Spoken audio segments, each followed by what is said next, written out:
Please आप सब अपना माइक म्यूट पे कर देंगे तो there will be no disturbance in the button.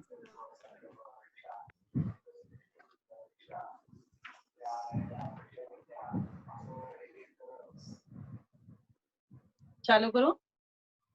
हाँ जी। नमो नमः। Request to all of you, सब लोगों को विनती है, हम लोग पहले पतंजलि ऋषि ने जो राजा भोग की जो कमेंट्री है पतंजलि योग सूत्र के लिए वो प्रेयर दोहराएंगे, फिर उसके बाद में हम लोग पठन चालू करेंगे। हाथ जोड़ के आंखें बंद करके बैठो।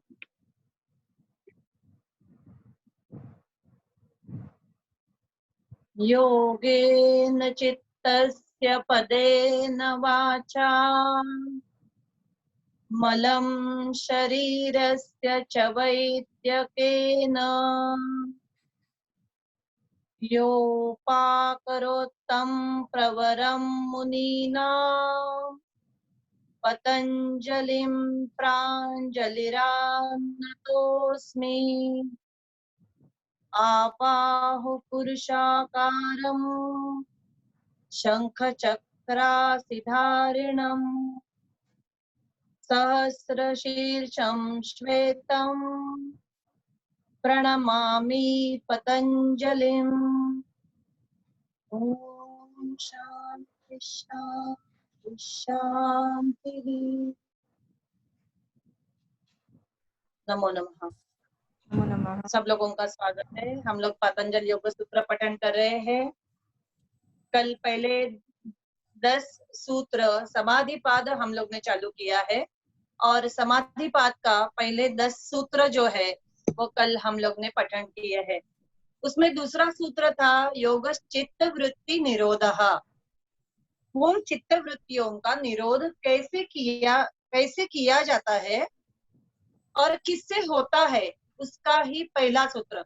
मैं सब लोगों को विनती करती हूँ, जब भी पठन होता है लक्ष्य पूर्वक ध्यान पूर्वक पठन की तरफ ध्यान देना और आप भी साथ साथ में पीडीएफ पढ़ते रहना, तो आप लोगों को पढ़ते पढ़ते ही उसका अर्थ समझ में आ जाएगा।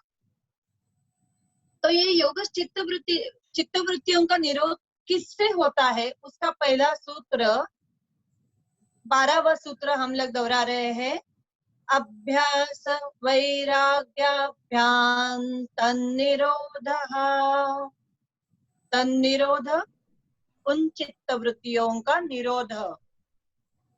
अभ्यास और वैराग्य से होता है। उन चित्त वृत्तियों का निरोध अभ्यास और वैराग्य से होता है। व्याख्या। ऋषि पतंजलि को मेरा प्रणाम। व्याख्या। महर्षि पतंजलि ने इस पद के दूसरे सूत्र में चित्त की वृत्तियों के निरोध को ही योग कहा है। ईश्वर अथवा आत्मा कोई उपलब्ध होने वाली वस्तु नहीं है, वह तो नित्य उपलब्ध है ही। जिस प्रकार समुद्र में लहरों के कारण उसमें पड़ा चंद्रमा का बिंब दिखाई नहीं देता, जिस प्रकार बादलों में के आवरण के आकाश दिखाई नहीं देता, उसी प्रकार इस चित्त में नित्य उठ रही तरंगों के कारण उससे परे स्थित आत्मा दिखाई नहीं देती। यह चित्त की तरंगे उसकी वृत्तियां ही है, जो पूर्व जन्मों में किए गए कर्मों से निर्मित संस्कारों के कारण सदा संसार के भोगों की ओर ही प्रवृत्त होती है। योग शास्त्र में इसी को अविद्या कहा है। यदि इन प्रवृत्तियों का योग साधनों द्वारा निरोध कर दिया जाए, जिससे यह संसार के भोगों की ओर न दौड़े तथा बिल्कुल शांत हो जाए, तो साधक को आत्मा के स्वरूप का ज्ञान हो सकता है। आत्मज्ञान होने पर ही साधक को संसार से पूर्ण वैराग्य होता है तथा वह स्वयं दृष्टा साक्षी बन जाता है। यही ज्ञान है तथा यही मुक्ति है। किंतु अनेक जन्मों के संस्कारों के कारण ये वृत्तियां इतनी दृढ़ हो गई है कि इन्हें रोकना असंभव नहीं तो कठिन अवश्य है। महर्षि पतंजलि इनके निरोध के 2 उपाय बतलाते हैं, अभ्यास और वैराग्य। विषयों के प्रति जो आसक्त के है उसका सर्वथा त्याग ही वैराग्य है।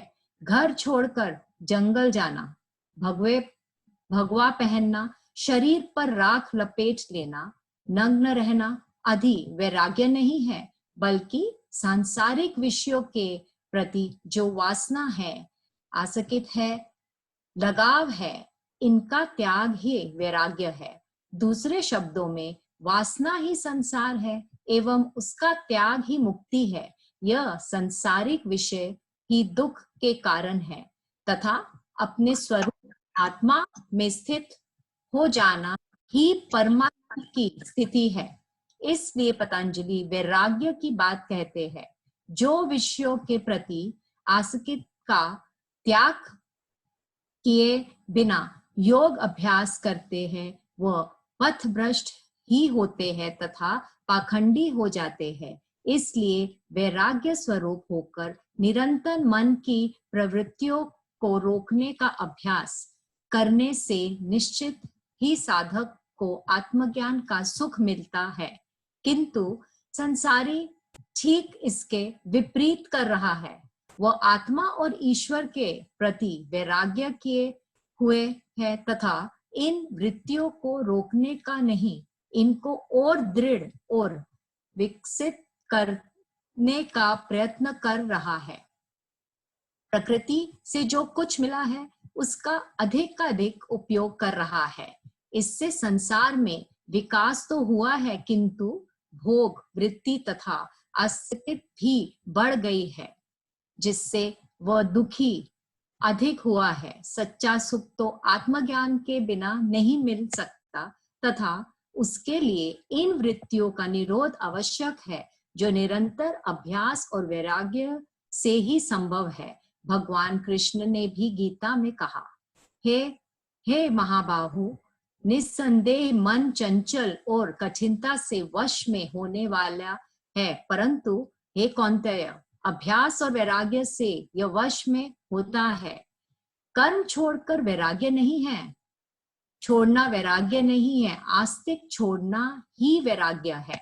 आगे और भी कहा है, जो मूढ़ बुद्धि पुरुष कर्म इंद्रियों को हठ पूर्वक रोककर मन से उन इंद्रियों के विषयों का चिंतन करता रहता है, वह मिथ्याचारी अर्थात दंभी कहा जाता है। इंद्रियों द्वारा विषयों को ग्रहण न करने वाले पुरुष के भी केवल विषय तो निवृत्त हो जाते हैं, किंतु उसमें रहने वाली आसक्ति निवृत्त नहीं होती। इस स्थित प्रज्ञा पुरुष की जो आसक्ति भी परमात्मा के साक्षात्कार से निवृत्त हो जाती है। यानी कि अर्थात संसार में रह के विरक्ति पानी है। किसी भी चीज का, किसी भी वस्तु का अपने को त्याग नहीं करना है, लेकिन सामने रख के भी तृप्तता लानी है, आसक्ति नहीं रखनी है, वही वैराग्य है। और ये स्थिति में हम लोगों को लगातार स्थिति में रहना कैसे है, ज्यादा समय तक में रहना कैसे है, उसके लिए पतंजलि ऋषि ने अगला सूत्र दिया है, तत्र स्थितौ यत्नोऽभ्यासः। तत्र उन दोनों में से, स्थितौ स्थिरता के लिए और यत्न जो प्रयत्न करता है, यह अभ्यास अभ्यास है। उन दोनों में यानी कि अभ्यास और वैराग्य में से चित्त वृत्तियों को रोकने के लिए बार बार यत्न करना ही अभ्यास है। व्याख्या। इस दूसरे सूत्र में अभ्यास की व्याख्या करते हुए महर्षि कहते हैं कि चित्त की स्थिरता के लिए बार बार जो प्रयत्न किया जाता है वह अभ्यास है। मन बड़ा चंचल है, वह एक क्षण भी शांत नहीं रहता। विचारों का प्रवाह ही मन की चंचलता के कारण है। यह प्रवाह निद्रा में भी चलता रहता है, स्वप्न भी इसी प्रवाह के आते हैं। यह मन हजारों तरफ भागता है, इसे किसी एक ध्येय की ओर स्थिर करने की चेष्टा बारंबार करना अभ्यास है। इसकी अनेक विधियां विभिन्न शास्त्रों एवं धर्मों में खोजी गई है, जैसे ध्यान, भजन, कीर्तन, मंत्र जाप, किसी मूर्ति, तस्वीर आदि को आधार बनाकर अपने इष्ट देवता अथवा परमात्मा का ध्यान, त्राटक, ओम पर ध्यान, गुरु द्वारा दिए मंत्र का जाप, शरीर के किसी अंग विशेष जैसे भ्रुकुटी, हृदय, कमल, नाभि, श्वास प्रश्वास पर ध्यान केंद्रित करना आदि अनेक विधियां है जिनसे मन किसी एक केंद्र पर केंद्रित होता है।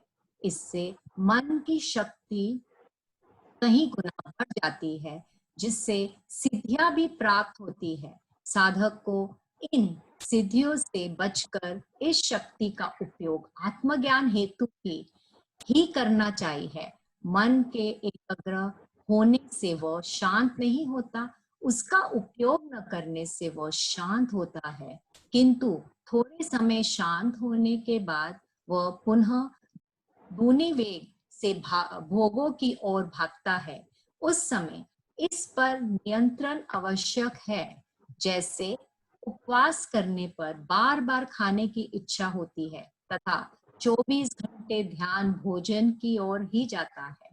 ध्यान में बैठने पर विचार अधिक तेजी से आते हैं। इस प्रकार मन किसी एक केंद्र पर टिकता ही नहीं, इसलिए उसे बार बार खींचकर देह की ओर प्रयत्न पूर्वक लगाना पड़ता है। यही अभ्यास है। इसमें काफी लंबा समय भी लग सकता है, इसलिए साधक में धैर्य होना आवश्यक है। इसी पर पाद में सूत्र 32 से 39 तक इसे स्थिर करने की कुछ विधियां बताई गई है। इनका भी प्रयोग करना चाहिए। यह अंतरंग साधन है। बाहरंग साधनों का वर्णन साधन पाठ में किया गया है, जिसमें आसन एवं प्राणायाम मुख्य है। इनसे भी चित्त स्थिर होता है। संसार के लिए गति आवश्यक है। गति का नाम ही संसार है, किंतु परमात्मा केंद्र पर है जहाँ कोई गति नहीं है, सब स्थिर है, ठहरा हुआ है। संसार पाना हो तो गति आवश्यक है, भाग दौड़ संघर्ष आवश्यक है, किंतु परमात्मा की प्राप्ति करने से नहीं होती। अक्रिया ही उसको पाना का सूत्र है। जिस समय मन एवं शरीर की समस्त क्रियाएं रुक जाती है, उस समय आत्मज्ञान होता है। इसलिए यह अभ्यास कुछ करने के लिए नहीं बल्कि न करने के लिए है। मन की वृत्ति सदा कुछ न कुछ करने के की है, इसलिए अभ्यास द्वारा इसे न करने में लगाना है, इसे स्थिर एवं शांत करने में लगाना है, जिससे इसकी सारी हलचल समाप्त हो जाए। आत्मज्ञान का यह एक ही मार्ग है। यह शरीर एक ऐसा मंदिर है जिसके बाहर विशाल संसार है एवं भीतर परमात्मा है। मन उसके द्वार पर खड़ा है, जो निरंतर संसार की ओर मुंह किए हुए है, वह उसी को देख रहा है। यदि उसमें संसार के प्रति वैराग्य उत्पन्न किया जाए और परमात्मा के आनंद की झलक दिखा दी जाए, तो वह विपरीत मुख होकर आत्मानंद को प्राप्त हो सकता है। यही योग है।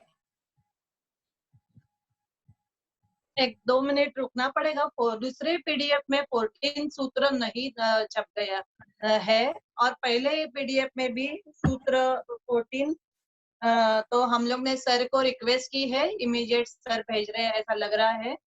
तो 1-2 मिनट का लिए मैं कल के सूत्रों में आप लोगों को किसी को डिफिकल्टी है तो पूछो, और आज के सूत्रों में अभ्यास और वैराग्य और ये दूसरा तत्र स्थितो दोनों समझ में आए हैं बराबर? आप लोगों को समझ में आए हैं?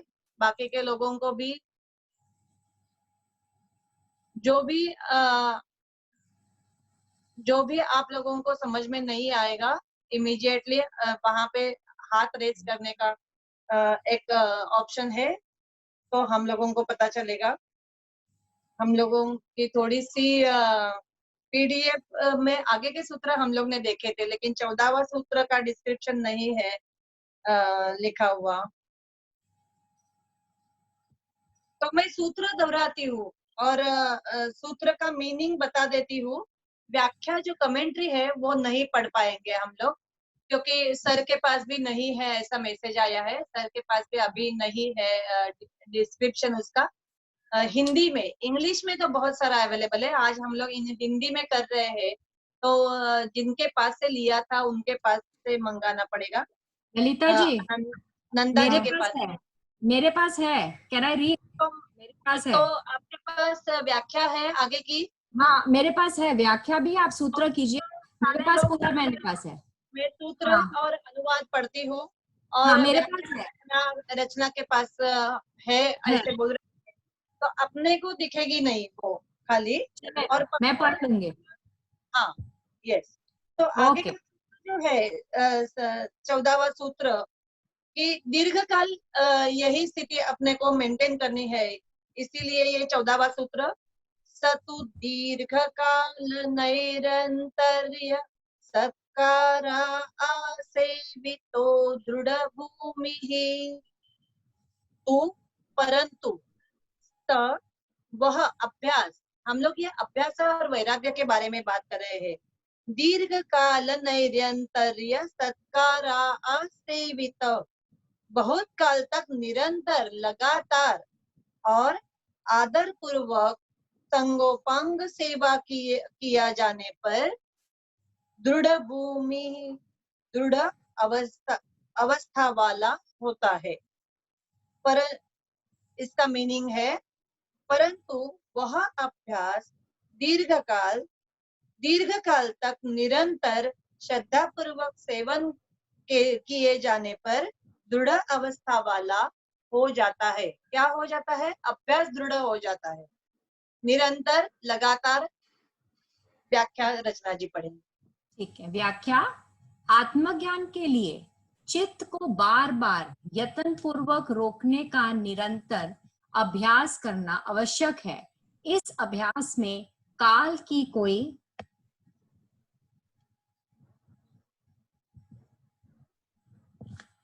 अवधि नहीं है।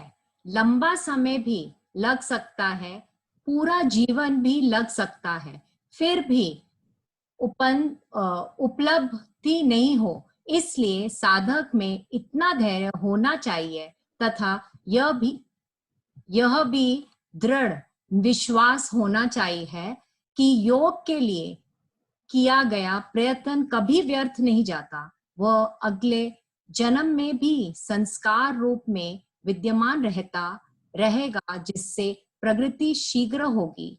अभ्यास में व्यवधान भी नहीं आने देना चाहिए तथा नियमित एवं निरंतर चलते रहना चाहिए। अभ्यास में आलस्य व प्रमाद न करे, बल्कि उसे पूर्ण श्रद्धा एवं भक्ति के साथ जीवन का अंग मानकर दैनिक कार्यक्रम में सम्मिलित कर ले। बिना भक्ति के अभ्यास नहीं होता। मंदिरों में जिस प्रकार किराए के पुजारी सेवा करते हैं, जिन्हें जीवन भर पूजा करने पर भी लाभ नहीं होता, ऐसी पूजा भक्ति एवं अभ्यास से कोई लाभ 100 जन्मों तक भी नहीं हो सकता, क्योंकि इन्हें भक्ति की नहीं अपनी वेतन की चिंता है।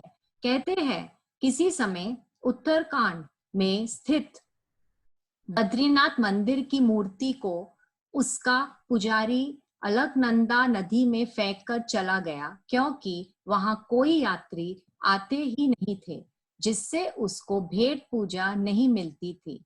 पुजारी का ध्यान भेंट पूजा पर ही रहता है, जिससे उपलब्धि नहीं होती। इसलिए अभ्यास भक्ति पूर्वक होने पर ही वह दृढ़ अवस्था वाला होता है, तभी उपलब्धि होती है।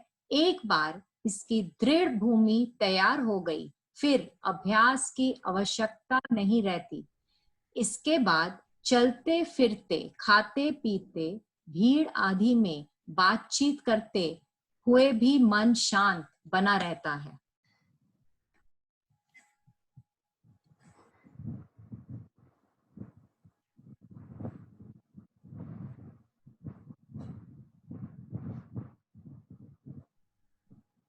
पंद्रहवां सूत्र, द्रष्टा नृषविक विषय वितृष्णस्य वशीकार संज्ञा वैराग्यम। देखे और सुने विषयों में सर्वथा तृष्णा रहित चित्त को वशीकार नामक अवस्था है और वही वशीकार वैराग्य है। व्याख्या। इस सूत्र में वशीकार वैराग्य के बारे में स्पष्ट किया गया है कि भोगों का साधन इंद्रियां है। इंद्रियों ने जिनका भोग किया है उनसे हुए क्षणिक आनंद की अनुभूति से उस विषय को बार बार भोगने की तृष्णा पैदा होती है तथा इंद्रियों द्वारा भोगे गए विषयों के अलावा जिन विषयों के बारे में केवल मात्र सुना है कि वह आनंद देने वाले हैं, उनसे भी तृष्णा बढ़ जाती है। यह तृष्णा देखने पढ़ने से भी बढ़ती है, चाहे किसी ने उसका प्रत्यक्ष अनुभव न किया हो। योग साधना के द्वारा जब मन स्थिर हो जाता है तो इन सभी प्रकार के भोगों के प्रति जो तृष्णा है वह शांत हो जाती है। चित्त की इस प्रकार की स्थिति को वशीकार वैराग्य कहते हैं। इसी को अपर वैराग्य भी कहते हैं। इस अपर वैराग्य की स्थिति में साधक को स्वर्ग के सुख भोग की तृष्णा भी नहीं रहती।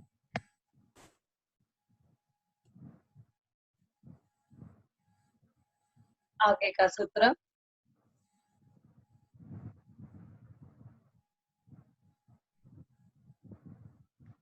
तत्परम पुरुष ख्यातिर्गुण वैतृष्ण्यम। पुरुष ख्याति, पुरुष के ज्ञान से, गुण वैतृष्ण्यम, जो प्रकृति के गुणों में तृष्णा का सर्वथा अभाव हो जाना है। तत्, वह परम पर वैराग्य है। पुरुष के ज्ञान से आत्मज्ञान होने पर प्रकृति के गुणों में तृष्णा का सर्वथा अभाव हो जाना परम वैराग्य है। व्याख्या। उपयुक्त सूत्र में वर्णित वैराग्य सामान्य है, ऊपरी ऊपरी है। इसमें तृष्णा का अभाव तो हो जाता है किंतु चित्त की वृत्तियां जीवित रहती है, जिससे वह पुनः भोगों की ओर जा सकता है। इस सूत्र में वैराग्य की सर्वोच्च स्थिति को बताया गया है, जिसमें आत्मज्ञान हो जाने पर प्रकृति के गुणों में भी तृष्णा का सर्वथा अभाव हो जाता है। वशीकार वैराग्य होने पर प्रकृति के गुणों का जो बीज विद्यमान रहा था उसका भी आत्मज्ञान होने पर नाश हो जाता है। इसलिए तृष्णा के बीज के ही नष्ट हो जाने से फिर उसका पुनः उदय संभव नहीं है। इस प्रकार का वैराग्य परम वैराग्य है। इसी पर वैराग्य भी कहते हैं। इस दोनों सूत्र से यह स्पष्ट होता है कि वैराग्य लिया नहीं जाता, वह घटित होता है। यह साधना नहीं बल्कि उपलब्धि है। यह ऊपर से ओढ़े गए मुकुटों जैसा नहीं है, बल्कि भीतर हुए परिवर्तन का परिणाम है। ऊपर से चोला बदलकर वैराग्य ग्रहण करने वाले वैरागी नहीं हो सकते। भोगों की वासना का क्षय आत्मज्ञान के बिना नहीं हो सकता। जब तक परम सुख नहीं मिल जाता तब तक शूद्र एवं अनित्य सुख के प्रति वासना बनी ही रहती है। अतः यह परम वैराग्य की स्थिति नहीं है।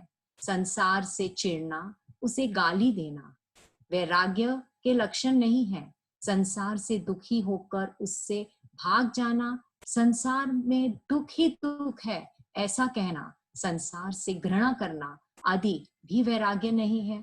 यह रुग्ण मस्तिष्क की उपज है। अंगूर न मिलने पर उन्हें खट्टे कहना जैसा है। भोग के बाद आए हुए वैराग्य में कुछ सत्यता है, किंतु आत्मज्ञान के बाद संसार के क्षुद्र सुख अपने आप छूट जाते हैं। यही सच्चा वैराग्य है। परमात्मा की प्राप्ति पर फिर भौतिक बंधन कैसे रह सकते हैं? भगवान कृष्ण के जन्म के साथ ही जिस प्रकार सभी अज्ञानी पहरेदार सो जाते हैं, सभी ताले, किवाड़, बेड़ियां आदि अपने आप खुल जाती है तथा चेतना इस अज्ञान के कारागृह से मुक्त हो जाती है। यही आध्यात्मिक का रहस्य है।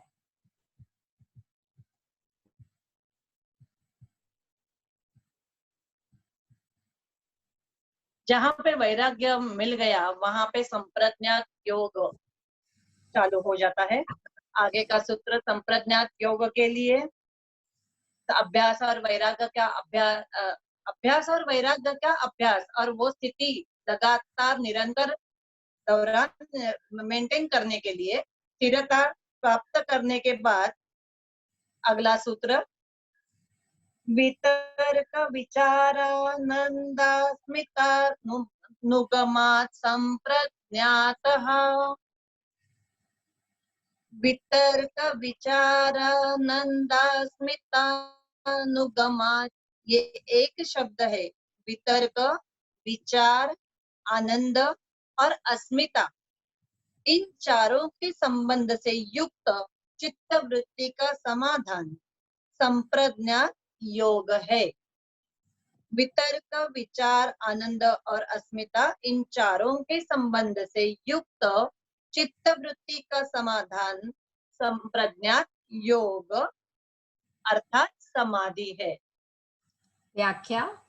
इस समाधि पाद में महर्षि पतंजलि ने सर्वप्रथम योग की परिभाषा देते हुए कहा है कि चित्त की वृत्तियों का निरोध ही योग है। इस निरोध के फल स्वरूप आत्मा अपने स्वरूप में स्थित हो जाती है। इसी को योग, मोक्ष, निर्वाण या कैवल्य की स्थिति कहते हैं। इसके बाद वृत्तियों के भेद तथा उनके निरोध का उपाय बतलाया गया है। इस निरोध से के फल स्वरूप साधक को समाधि लाभ होता है। ये वाक्य नहीं हुआ रचना ये वाक्य फिर से बोलो। ये वाक्य गया। इसी को योग, मोक्ष, निर्वाण या कैवल्य की स्थिति कहते हैं। बीच वाला बोलती हूँ। इसके बाद वृत्तियों के भेद तथा उनके निरोध का उपाय बतलाया गया है। इस निरोध के फल स्वरूप साधक को समाधि लाभ होता है, जिसका वर्णन आगे के सूत्रों में किया गया है। इस सूत्र में विभिन्न प्रकार के समाधियों का वर्णन है। सबसे पहले संप्रज्ञात समाधि का स्वरूप बताया गया है कि जब वशीकार वैराग्य हो जाता है, अर्थात मन वश में होने पर भोगों के प्रति तृष्णा हट जाती है, तो इसे संप्रज्ञात समाधि कहते हैं। इस समाधि में चित्त वृत्ति का समाधान हो जाता है। वह बाहर भागने से तो रुक जाती है, किंतु भीतर अचेतन मन में बीज स्वरूप में विद्यमान रहती है। यह संप्रज्ञात समाधि भी क्रम से सिद्ध होती है। चित्त की वृत्तियों का संबंध वितर्क, विचार, आनंद और अस्मिता से है। इन चारों का क्रम से निरोध होता है। अतः इन चारों के निरोध से घटित समाधि भी चार प्रकार की कही जाती है। बाहर से जो ज्ञान या अनुभव होता है वह भीतर संग्रहित रहता है तथा समय आने पर उसे पुनः उंगल बीच में आवाज जा रहा है। रचना, आवाज जा रहा है, फिर से दोहराओ। बीच में आवाज गया। Okay, I check the connection. फिर से पढ़ती हूँ, अभी बताना। वृत्तियों का संबंध ओके चित्त वृत्तियों का संबंध वितर्क, विचार, आनंद और अस्मिता से है। ओके ठीक है। we इन are left चारों का It's okay. we are left with only 5 minutes. I think या वापस एक ही लॉगिन सूत्र करना रह पड़ेगा। गया है मिनल, एक ही सूत्र रह गया है अभी। नहीं, सिर्फ 5 मिनट है, 5 मिनट में मीना जी यह हो देखते हैं, जाएगा। उसके बाद भी लॉग इन, ठीक है। ओके। लेट अस सी। इन चारों एक ही का सूत्र रह गया है।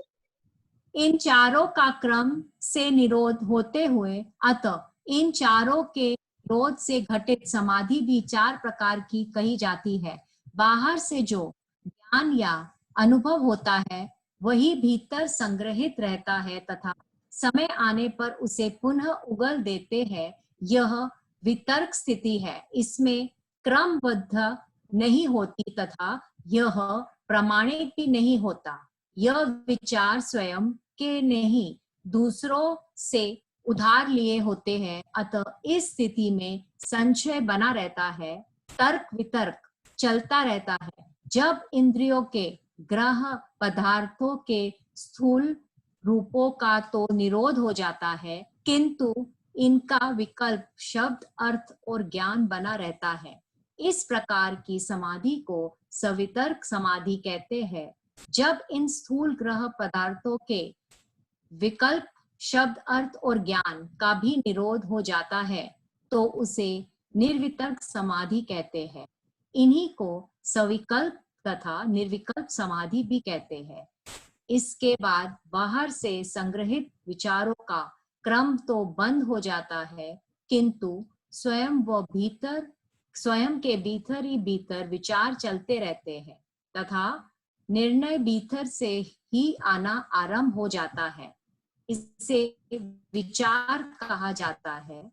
सही तर्क से विचार आते हैं। यह वरदान है जिससे सत्य का पता चलता है। कुतर्क वाला नकारात्मक होता है, वह हर वस्तु का विरोध करने लगता है तथा अपने बात को ही सत्य सिद्ध करने का दुराग्रह करता है। वह अहंकारी होता है। हर बात के इनकार करने से उसका अहंकार बढ़ता है। अपने अहम की दृष्टि से लिए वह दुराग्रह हो जाता है। इनकार करने पर वह व्यक्ति समझता है कि मैं कुछ हूँ, मैं अधिक विद्वान हूँ, वह शक्तिशाली हूँ। विवाद में सत्य की नहीं, अहम की ही चिंता अधिक होती है। हाँ कहने से तथा दूसरों की बात मान लेने से अहम गिरता है। इसलिए तर्क वितर्क विवाद आदि की उपेक्षा विचार करना उच्च स्थिति है। इससे सत्यानुसंधान में सहायता मिलती है। विचार क्रमबद्ध हो आते हैं। जब इंद्रियों के ग्राह्य पदार्थों के सूक्ष्म रूपों विचारों का निरोध होता है तो उसे सविचार समाधि कहते हैं। इसमें विचारों का क्रम भी बंद हो जाता है, किंतु इसमें इन विचारों के शब्द, अर्थ तथा ज्ञान का विकल्प बना रहता है। जब यह विकल्प भी नहीं रहता, इसका भी निरोध हो जाता है तो उसे निर्विचार समाधि कहते हैं। इस निर्विचार समाधि में विचारों का क्रम सर्वथा रुक जाता है तथा साधक को आनंद की अनुभूति होने लगती है। यह आनंद भीतर के अनुभव के कारण आता है। इसमें अहंकार बना रहने से साधक में द्वैत स्थिति बनी रहती है। साधक जो आत्मज्ञान का इच्छुक है वह इस आनंद का भी निरोध करता है। इस निरोध से आनंदानुगत समाधि उपलब्ध होती है।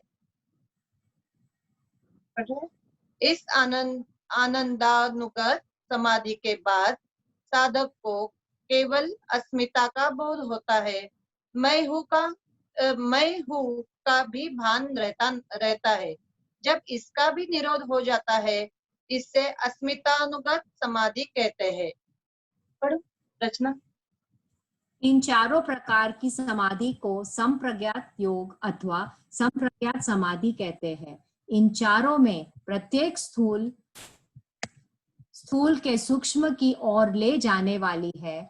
यह वशीकार वैराग्य से होती है, किंतु इससे भी परम वैराग्य नहीं होता। इन चारों में जो ऊपर की स्थिति प्राप्त होती है, त्यो नीचे की छूटती जाती है, क्योंकि सृष्टि निर्माण में प्रकृति का यही क्रम है। योग साधना में उसके ठीक विपरीत क्रम से चलना पड़ता है। प्रकृति की यात्रा ब्रह्मा से स्थूल सृष्टि की ओर है, एवं योग में उसके उल्टे क्रम में स्थूल जगत से आत्मा की ओर बढ़ना होता है। आत्मा पर यात्रा समाप्त होती है